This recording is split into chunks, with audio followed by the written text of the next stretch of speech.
Quinta corsa, confronto di minima per i 4 anni all'1 Eternal Revenge, 2 Ton Nancy, 3 Equalizer, 4 Edin Dei d'altri, 5 Eclisse Matto, 6 Enjoy Key Call, 7 Elmo Jet, 9 Eagle, 10 Estoril, 11 Brezza, 12 Earthquake. Equalizer giocato a tutte le quote. Autostart che prende velocità. Di galoppo Eternal Revenge, partiti.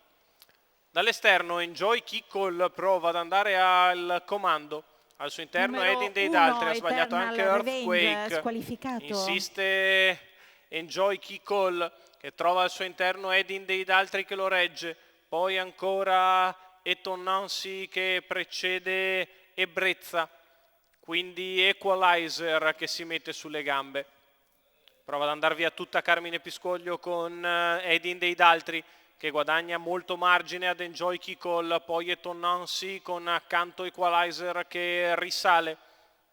Va a prendere una pariglia Estoril dopo 400 in 28,7.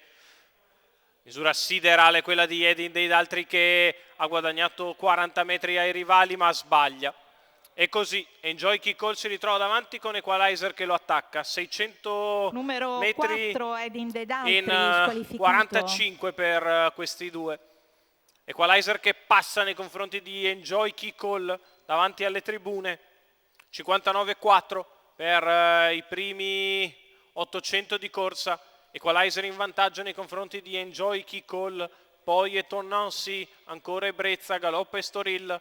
Chilometro da parte di Equalizer in 1,14. Numero 10 Equalizer con 5-6 lunghezza nei confronti di Enjoy Key Call che è anche sollecitato. E quindi così Equalizer fa una corsa a sé a 400 dalla conclusione. 14,8, 1,28 e 8 3/4 di miglio. Equalizer per fatti propri. Enjoy Key Call in seconda posizione. Cerca di passare terza Eclisse Matto. Quando siamo all'ingresso dell'addirittura d'arrivo per Equalizer che la viene ad affrontare in nettissimo vantaggio. 9 Equalizer squalificato che nel finale viene a completare un percorso al minimo dei giri in 1,59,5. Secondo Enjoy Key Call, terza Eclisse Matto. 1,14,3 il ragguaglio cronometrico per il successo di Equalizer.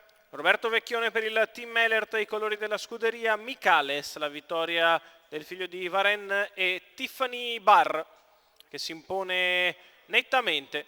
In mano Roberto Vecchione, un lavoro per l'allievo del Team Elert che vince facile. Enjoy Key Call è secondo, Eclisse Matto chiude al terzo posto.